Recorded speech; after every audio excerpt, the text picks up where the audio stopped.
This episode is brought to you by Indeed. Stop waiting around for the perfect candidate. Instead, use Indeed sponsored jobs to find the right people with the right skills fast. It's a simple way to make sure your listing is the first candidates see. According to Indeed data, sponsored jobs have 4 times more applicants than non-sponsored jobs. So go build your dream team today with Indeed. Get a $75 sponsored job credit at Indeed.com/podcast. Terms and conditions apply. Zootopia 2 has come home to Disney+. Let's go! Get ready for a new case. We're the greatest partners of all time! New friends. Gary the Snake. And your last name? The Snake. Dream Team. New habitats. Zootopia has a secret reptile population. You can watch the record-breaking phenomenon at home. Zootopia 2, now available on Disney+, rated PG. And right now you can get Disney Plus and Hulu for just $4.99 a month for 3 months with a special limited time offer. Ends March 24th. After 3 months, plan auto-renews at $12.99 a month. Terms apply. Good evening, ladies and gentlemen, and welcome to the Wrestling Draft.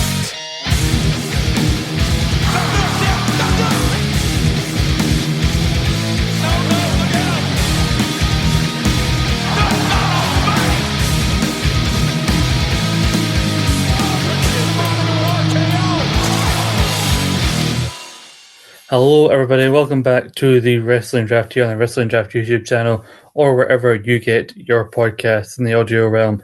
I am your host Scott McLeod. Sorry I wasn't here last week, I was a bit under the weather. Trust me, I did not sound great and I was not suited for an audio platform, and thankfully Dave stepped in. Unfortunately I had to deal with GP and Guy Morris last week, particularly sorry about GP, but I'm back here. The original team is here. We're coming off Revolution, and we're here to talk about all things draft. David Hockney, how are you this week? I am very sleepy today, Scott, because I had to carry all of last week's show on my shoulders, and my very aching shoulders, might I add, because missing out on Sri Lankan tea from straight from the source has really put a damper on the mood here in the West End Country Club. So it's been a lot of manual labour, which, us members here at the West End Country Club don't know a thing about. We have our... You finished my joke for me there.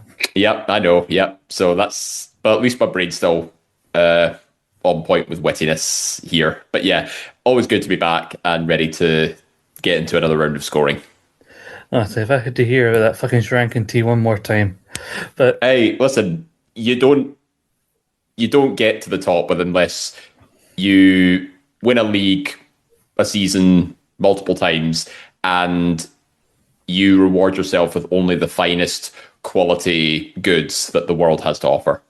Well, what tea are you drinking, considering you're in the middle of the table? What do you drink then? Just humble tea. That's what you drink. You've never been humble. I've been humbled before. Yeah, you're about as humble as fucking Logan Paul. Let's. Eventually, we're coming off Revolution. Well, at least I can still go to Japan. Yes, and you'll tell everybody about it. We didn't ask. It's an AEW flavoured top 3 this week. Also, as they're coming off Revolution. Just outside the top 3 is Time with Tony Storm on 8 points, but in the top 3 tied for 10 points each are FTR on myself and Tom's team, and MJF, who is part of Roscoe's team, and of course John Moxley, the captain for the think tank, winning at Revolution in a title match over Takeshita, and then going on to win a tag team match on Dynamite. So going up to 14 points, that puts John Moxley currently on 76 points overall, one of the top scorers of the season overall. With the captaincy applied. If the kind of the top scorer of the season overall, I think.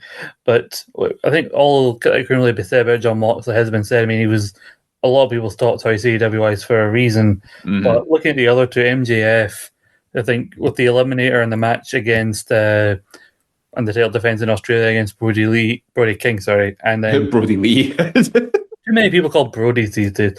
Brody King. Can you imagine just Brody Lee comes back from the dead and then loses the title match? Like, worst booking ever. I think people were talking about it, they were thinking, why the hell is he back from the dead? But anyway, you know what I was trying to say? That match and then the match Revolution against Hangman Page. There's more defenses than we would have expected so far. But I can probably see MJF not wrestling again until Dynasty, which is in early April, a week or so before WrestleMania. And then FTR is on me and Tom Brock's team. Very good to see them getting the win over the Young Bucks. I thought it was a bit touch and go heading into that pay-per-view, but yeah, now I'm a bit scared that this may be the peak of their performance now that the ghosts of tag team past in the form of Cope and Cage have come back. Yeah, I don't like FTR's chances for that defense at Dynasty. But it's funny that you mentioned, Brody Lee and Ghosts in the same sort of 2-minute period. So I think we've already sensed the running joke for this episode. Not really, because it wasn't that funny. But what are your thoughts on the top three here? These four in terms of the AEW? Because a lot of people are, as we do like to talk about, focused primarily on what's happening at WrestleMania. But in the week to week, there have been some strong performers on the AEW side. Yeah, you can't neglect the AEW side of things when it comes to the draft, even if it's a WWE heavy pay-per-view season. And Revolution is no exception because, if you just look at where the scorers are, you think outside the top three, you've got Tony Storm on 8 points as well, Don Callis on 6, just from appearances alone. There is money to be had in these scores right here. Tony Storm, I thought she was going to lose to Marina Shafir at Revolution, and then Marina Shafir would get the bounce back on Dynamite, only to lose no holds barred to Mina Shirakawa, which I'm a little bit disappointed about, given that Marina Shafir is on the West End Wine Lovers team. But the point still stands. If there's an AEW pay-per-view in a particular season, you need to have some AEW representation on your team, because you never know what points will contribute to your overall potential win for this season.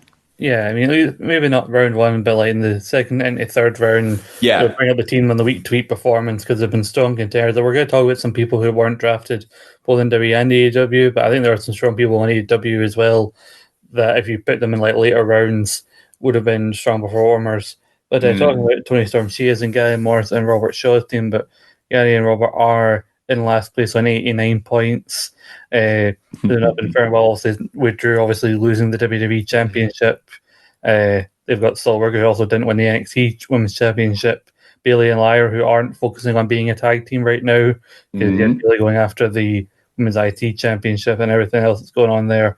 Just above them are on 97 points, so close from cracking triple digits, is the Vibe Nation with Matt Smith and Alan McLucas. With no vibes. Tom Brock and Scott Connection on 104 points.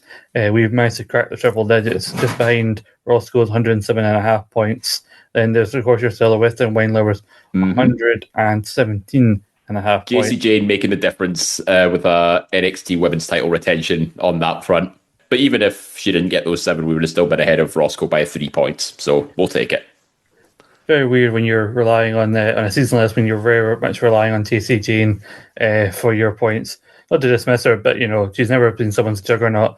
Looking ahead, then 129 points, GP and Andy Mitchell, 129 points in the top 3. But then the two that have been battling out near the top, 142 points for the Jamesons, but then the Think Tank, 158 points.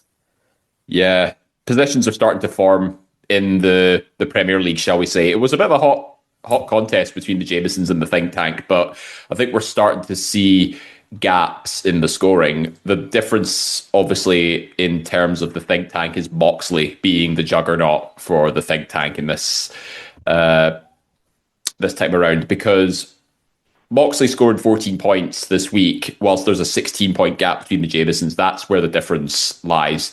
And you can't take away obviously, it's not much points, but El Grande Americano and Los Americanos defeating the Vanity Project on NXT, that obviously just bumps them up a little bit further as well. With all their team on double digits and Moxley being their juggernaut, it's been a good season, a good consistent season for the Think Tank. And the Jamesons, while they've started off strong, with the Rhea Ripley juggernaut performance in the Chamber, it's that missing Braun Breaker factor that's really holding them back. Well, they are still in second position and holding, at least in the top 2, even as much as Dan would like to remind us, still with only just 5 people. He said Holly Cameron did suffer a loss at Revolution, as did the Young Bucks in title matches, so that will hurt them. Like you said, Rhea Ripley and is the one really being the juggernaut, and you can never count out Rhea Ripley heading into WrestleMania, and I think she's definitely going to wrestle more frequently on TV in the lead up to it than Jade Cargill will. And then there's also Joe Hendry, who's retained at Vengeance Day, and you got to imagine he'll have a defense at standing. There's a rumor to be maybe Ethan Page, and he's also rumored to be going up. So Ethan Page would doing the honors on his way out, so another defense for the Janisons is what they'd really need heading anyway. But a lot on the actual Mania card itself, unless there's a miraculous return from Braun Breaker, Mania card itself, all their eggs are in the Rhea Ripley basket. Yeah, Braun Breaker needs like John Cena-esque recovery if he wants to get through this hernia surgery in time for WrestleMania, because that happened, a month ago, maybe? And hernias usually take at least 3 to 4 months to somewhat recover. I mean, just look at Roman Reigns in 2014, second half. He was out from August to the Royal Rumble, and that was about a 5-month period. So I wouldn't hold my breath on Braun Breaker making it back in time for WrestleMania, but unless he's like a freak of nature, which, to be fair, he kind of is. But in terms of recovery time, I think he's pushing it.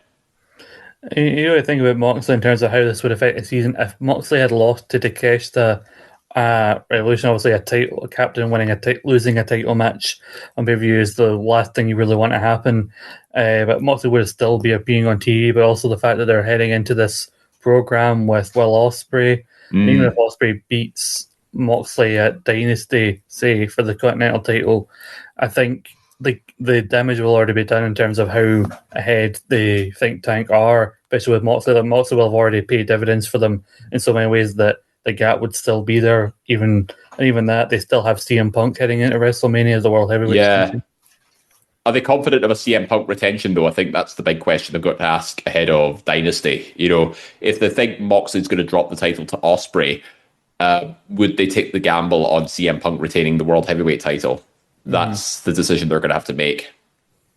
That is indeed a decision question for another time. But right now the question is, what is going on down in the Listeners League, Dave? You're the one to answer that question. Ooh, it's a hot contest for second place, let me tell you that much. But we do have a clear front runner at the minute. So in fifth place for this week, we have Anthony Fitzpatrick with Main League Didn't Complete It Mate on 132.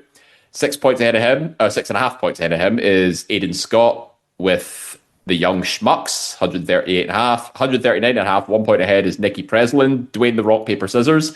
Second place, Stacey Love, Say Their Name, 141.5. So we're basically talking 3 points separating fourth and second here. So that's going to flip on anybody's heads. But top of the table yet again, as was the case last week, it's Lee McAteer, JP's love child, his team consisting of Cody Rhodes, Joe Hendry, Lash Legend, Tiffany Stratton, Paul Heyman, and Dark State.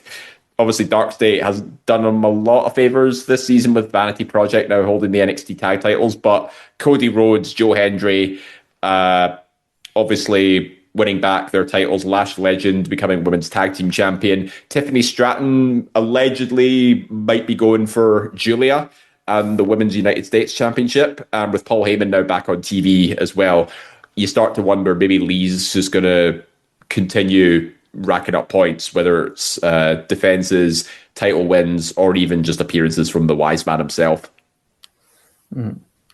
There you go. Still everything to play for in both leagues, it seems like.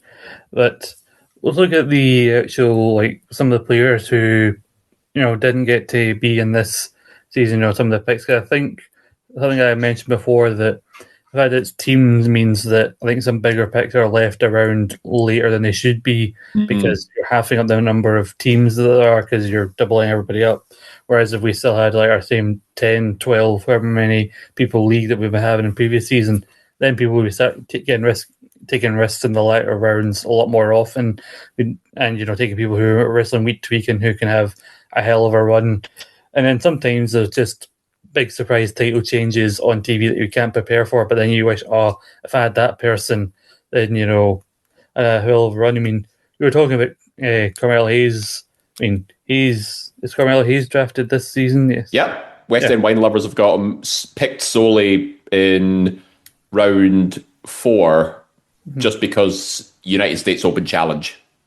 Yeah, it took him a while to actually start the Open challenges, and then there was last season. There was last season as well where he won it and nobody expected him to win it, and then there was 5 weeks worth of people who could have got points and then they didn't.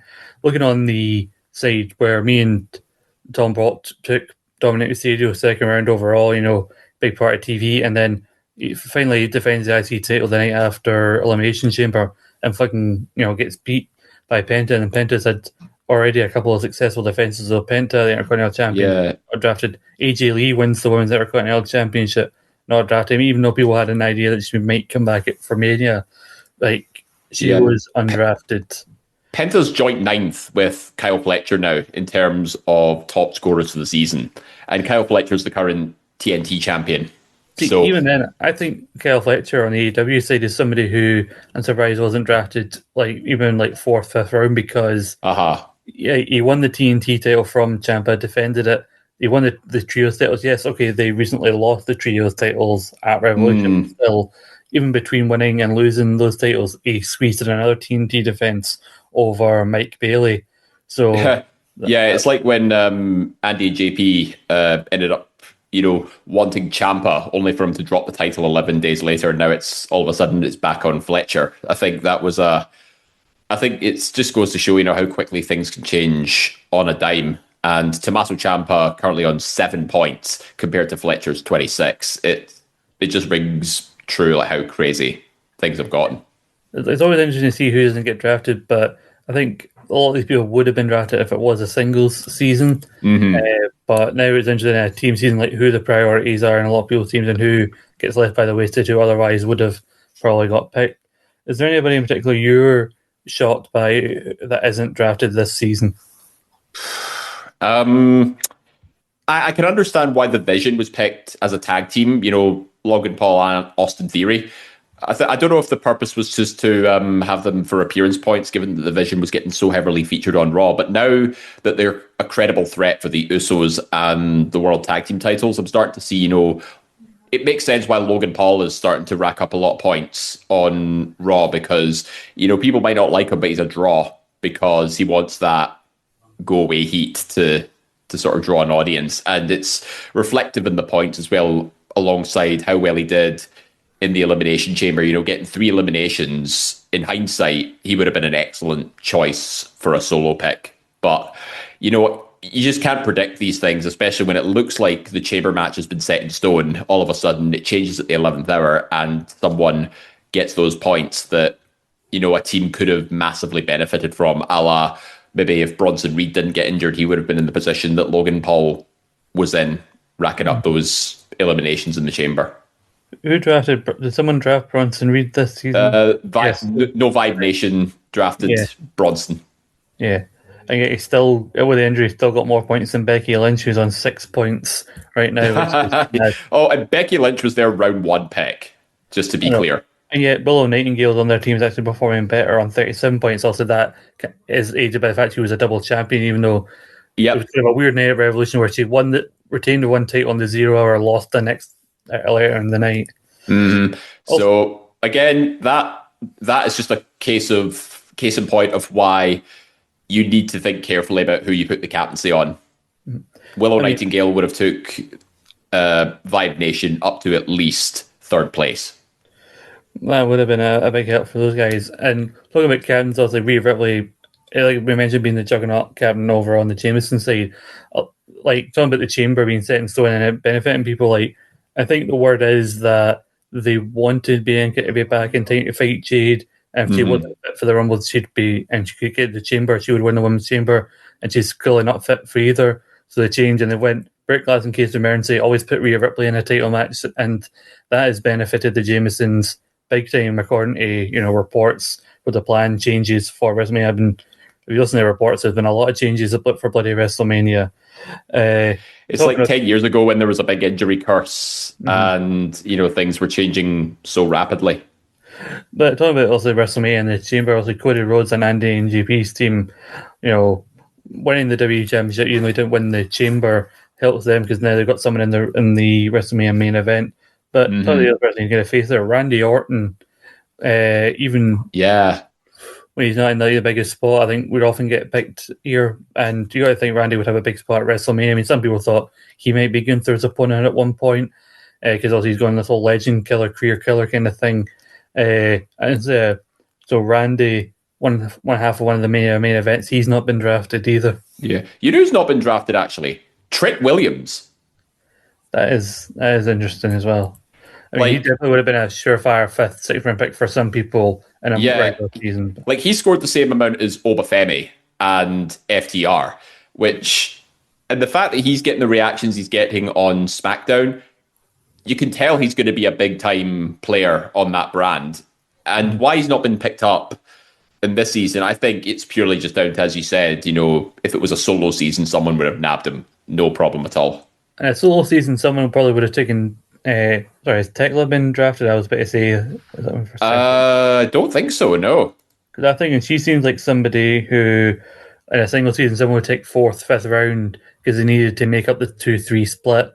And then obviously she'd be considered a steal considering, she's won the women's championship, retained it over Thunder Rosa, and then retained it again at pay-per-view over Chris Statlander in the 2-3 Falls match. So yeah, Tekla's been undrafted, apparently, which is nuts because she would have appeared in the top scorers of the week because we only look at drafted wrestlers in those scoring.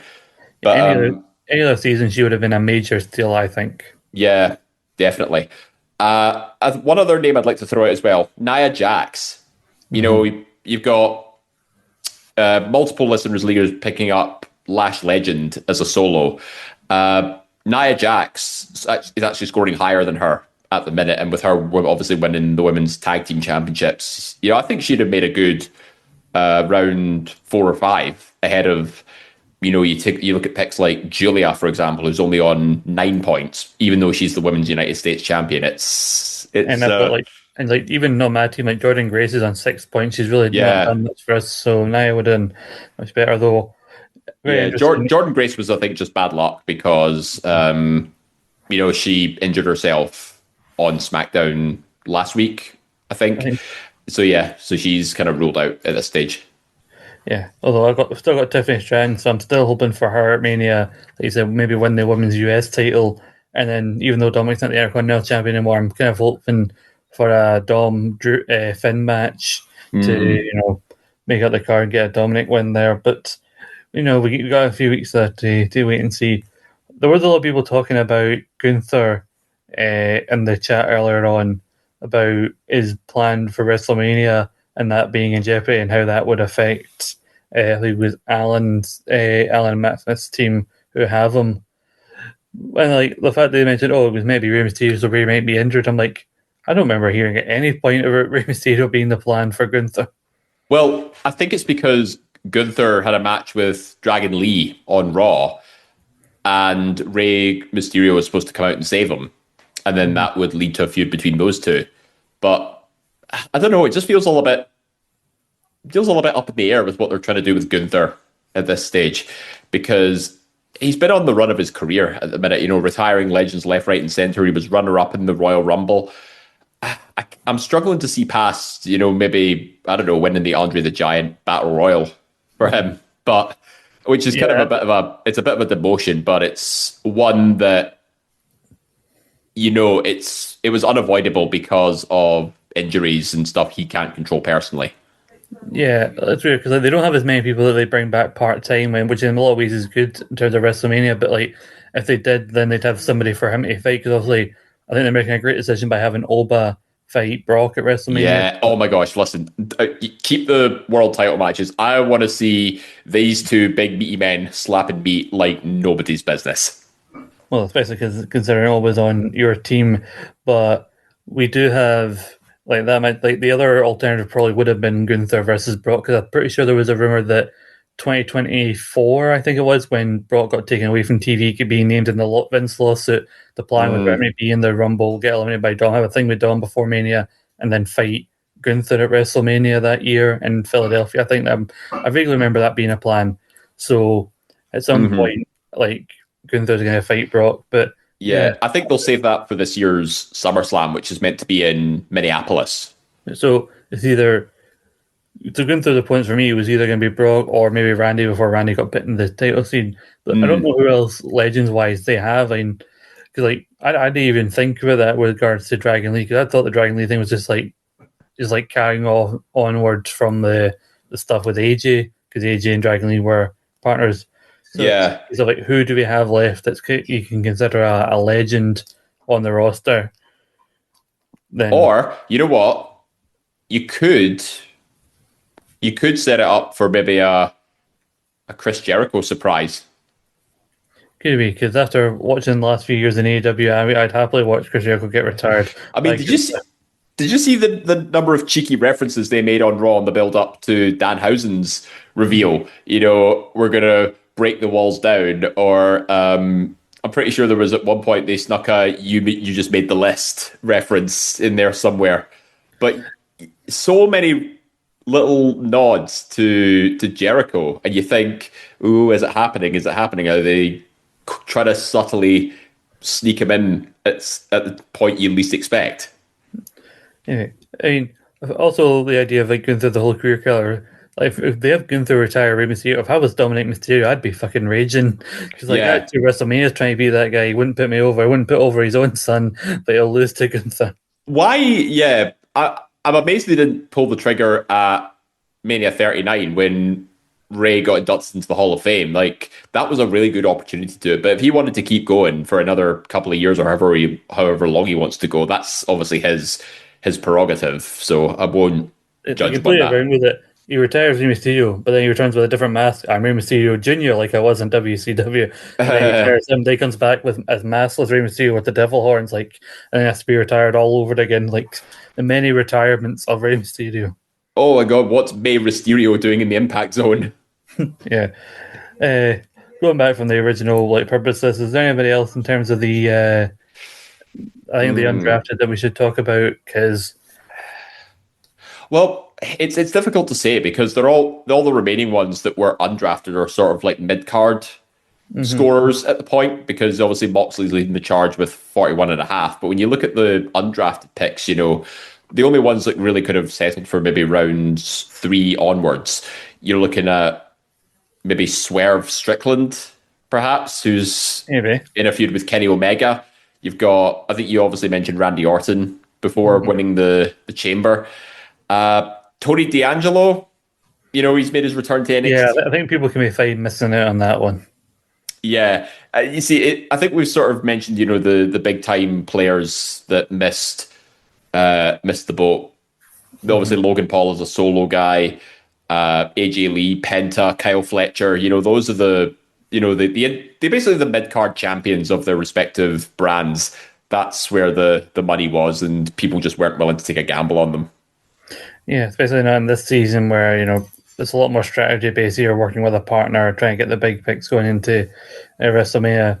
You know, Yeah, this coming from a guy whose second round pick was the tag team of the Bella Twins, and they're now on the board, thankfully.